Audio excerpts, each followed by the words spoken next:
Hello friends, welcome to my YouTube channel. आप सभी का मेरे इस न्यू ब्लॉग में बहुत बहुत स्वागत है। तो फ्रेंड्स, आप सब लोग कैसे हो? आशा करती हूँ कि सभी लोग बहुत ही बढ़िया हो। मैं भी बढ़िया हूँ। और बड़ों को मेरा प्रणाम, छोटों को मेरा ढेर सारा प्यार। तो आज का ब्लॉग मैं स्टार्ट कर रही हूँ सुबह के 9:30 बजे से। तो मैंने झाड़ू पोछे स्नान कपड़े और सब्जी बना ली है, आटा भी लगा लिया है। अब सिर्फ रोटियां बनानी बाकी है। तो चलो मैं आपको दिखाती हूँ कि मैंने आज सब्जी में क्या बनाया है। तो बने रहिएगा ब्लॉग में।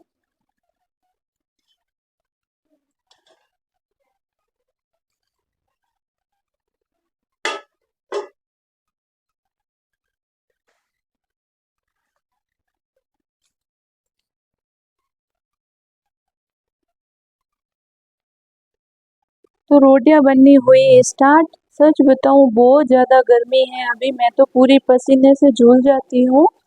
गर्मियों में रसोई का काम करना बहुत ही मुश्किल है। सर्दियों में अच्छा लगता है रसोई में काम करना, अच्छा अच्छा पकवान बनाना वगैरह। तो हमारे मारवाड़ में एक कहावत है, अभी तो ऐसा लगता है जैसे सिर पर सोट ठोके, वैसा लगता है रसोई में काम करना।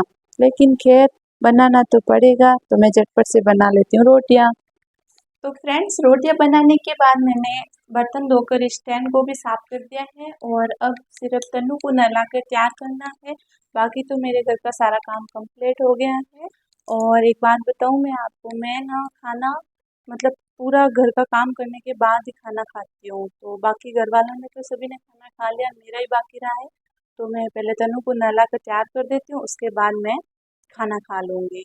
मुझे घर का काम कंप्लीट किए बिना खाना खाना अच्छा नहीं लगता है। मैं सारा काम कंप्लीट करने के बाद ही है जो खाना खाती हूँ। तो तन्नू को नहलाती हूँ। तन्नू ने नाई नाई कर ली है। अच्छा अच्छा बाबू बना देते हैं, है ना तन्नू? हेलो करो, हेलो। ओहो कि मैं आता हूँ बाबू बन के। फ्रेंड्स, दोपहर का टाइम हो रहा है, 1:30 बज रहे हैं अभी। और तन्नू सो गया है। तो मैंने आज अपनी मशीन को निकाला है, क्योंकि फ्रेंड्स, ये मेरे सिलाई की मशीन है जिससे मैं करती हूँ सिलाई। तो आज मैं अपना ही सूट सिलूंगी, जिसको कल शाम को मैंने कटिंग किया है। और अभी मैं इसको सिल कर करूंगी तैयार। थोड़ी सी आपके साथ कर लेती हूँ बातें और सूट भी बना लेती हूँ। मैं लहंगे की 8 ही कलियां कुछ इस तरीके से जोड़ती हूँ। जो भी बहन अगर सिलाई में रुचि रखते हैं या खुद बनाते हैं, तो एक बार मेरी तरीके से ये कलियां जोड़ कर देखे। गारंटी है मेरी कि ऐसे कलियां कभी भी खुलेगी नहीं, ना कभी खुसेगी। तो ये पहले हम सीधे सिलाई लगा लेंगे, फिर इसको उल्टा करके सिलाई लगा लेंगे, और न कभी कली भूंजेगी। एकदम फिनिशिंग के साथ ये कली तैयार होती है जुड़कर।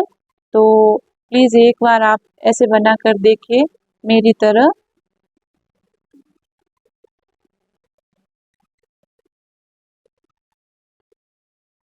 आप देखो, बहुत ही फिनिशिंग से तैयार होती है, ना ही अंदर कहीं धागा रहता है, ना ही कहीं बाहर। तो ये देखो फ्रेंड्स, आज मैं आपको बताऊंगी कि मैंने सिलाई कैसे सीखी। तो जब मैं 8 क्लास में पढ़ती थी तभी मुझे सिलाई करने का शौक था। तो फिर अब उस टाइम ना तो फ़ोन थे और ना कोई सिखाने वाला था, तो सीखे कैसे? और हमारे पास में ऐसे क्लासेस थी जहाँ गर्मियों की छुट्टियों में सिलाई सिखाई जाती थी।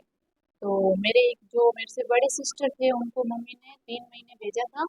तो उन्होंने फीस भी दिया, टाइम भी खराब करी, लेकिन वो सीख नहीं पाए। तो अब हम भी मम्मी को बोलते थे, भाई मम्मी हमें भी जाना है। तो मम्मी बोलते थे कि भाई आप घर बैठ के सीखो, अगर छुट्टियों में सीखना है तो, नहीं तो कोई ज़रूरी नहीं है, आप अपनी पढ़ाई करो। ठीक है। फिर मेरे मम्मी के मम्मी जो मेरे कपड़े पहनते थे ना अपने, वो हर किसी के सिले हुए उनको स्वाते नहीं थे। उनके जो एक टेलर थे, थे लेडीज ही, मांगू दर्जन नाम था उनका। तो उनका घर था हमारे घर से 4-5 किलोमीटर दूर। अब मम्मी के उनके हाथ के ही बैठते थे और किसी के हाथ के बैठते नहीं थे। तो फिर मम्मी उन्हीं से सिलाते थे। फिर जब मम्मी के सूट दिए होते थे तो मम्मी लेने के लिए मुझे भेजते थे। तो मैं जाती वहाँ पर सूट लेने के लिए, तो वो बोलते मेरे को कि बस कटिंग किया हुआ है, सिलना बाकी है, ऐसा कर रेखा तो कल आके लेके जाना। चल भाई ठीक है। अब 4-5 किलोमीटर आना, फिर खाली हाथ वापस जाना। ठीक है, फिर दूसरे दिन और आती तो बोलते बस सिला हुआ है, थोड़ी सी कांचनी बाकी है, प्रेस करनी बाकी है, तू ऐसा कर शाम को 4-5 बजे आकर लेके जाना। अरे यार, चलो उसने बोल दिया तो अब कर भी क्या सकते हैं। मम्मी के दूसरे के किसी के स्वादे नहीं थे, तो सिलाना भी उन्हीं के पास से पड़ता था। तो फिर मैंने ठान लिया कि मैं सिलाई सीखूंगी और मैं अपने घर के और अपने मतलब सूट खुद से ही सिलूंगी।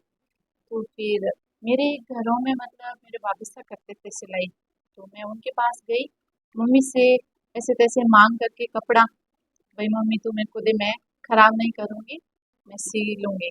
तो फिर मैं गई उन भाभी सा के पास कि भाभी सा मुझे आप एक सूट कटिंग करके दो।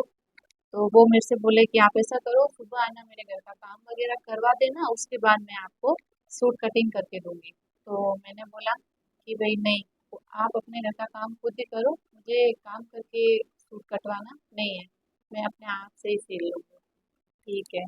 फिर मैंने क्या किया, मेरी मम्मी के जो पुराने कपड़े होते थे ना, मतलब लाली दुधर में डालते थे, उन कपड़ों को मैं खोलती थी, पूरा खोल के प्रेस करके, फिर जैसे वो कटिंग किए होते थे न्यू कपड़े को उसी के जैसा मतलब काटती थी, और फिर देख देख करके मैं सिलती थी। ये अच्छा था कि मेरे घर पर हाथ वाली ऐसी मशीन कहाँ, हाथ वाली मशीन थी। तो फिर मैं उस मशीन से सिलाई करती थी। और मेरे जो बड़े भाभी साहब थे, मैं ज़्यादा उनके लिए मतलब सिलती थी। तो मैंने जैसे भी सिले वैसे वो मतलब बोलते नहीं बहुत बढ़िया बना है तुमने, ये सूट को तो मैं पूरा पहनूंगी, जब तक ये फटेगा नहीं मैं पहनूंगी, आपने अच्छा बनाया है। चाहे मतलब अच्छा नहीं भी बनता, गुणा कहीं पर मतलब छोटा बड़ा आ जाता, अब शुरुआत में तो ऐसा ही होता है, लेकिन वो मुझे मतलब ऐसा नहीं बोलते थे, वो ऐसे ही बोलते थे हमेशा कि नहीं बहुत बढ़िया बना है, अच्छा है, मैं मतलब इसको पहनूंगी। और वो पहनते थे, जैसा भी होता था वो इसको पहनते थे। तो मुझे लगता था हाँ भाई मैं कर सकती हूँ, और मैं धीरे धीरे करके ऐसे मतलब मैं सिलाई सीखी हूँ, और आज मैं एक परफेक्ट टेलर की तरह पोशाकें, सूट, ब्लाउज, सलवार सूट वगैरह सब मतलब सिल लेती हूँ।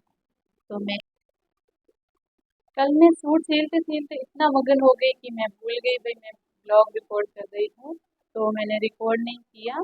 ये है अगले दिन का सूट, तो मैंने कल ही सिल कर तैयार कर दिया था, लेकिन मैं आज आपको दिखाती हूँ कि कैसा बनकर हुआ है तैयार। तो बहुत ही अच्छा बना है, ये देखो आप।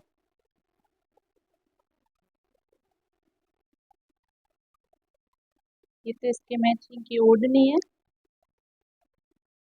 और ये लहंगा।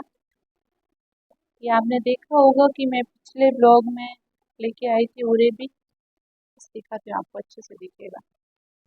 तो यही है वह ओरेबी।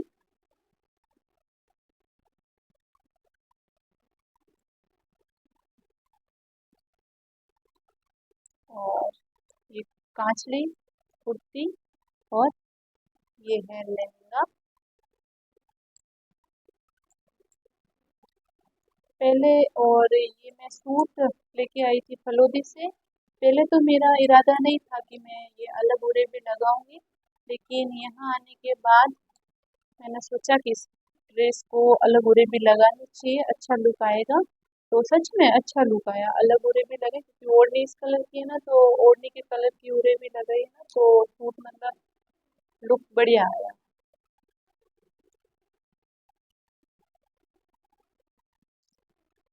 देखा ना फ्रेंड्स, खुद से सिलने का कितना बड़ा फायदा है, हम जब चाहे तब 2 से ढाई घंटे में सूट अपना बनाकर तैयार कर लेते हैं, अगर हमें खुद को सिलना है तब।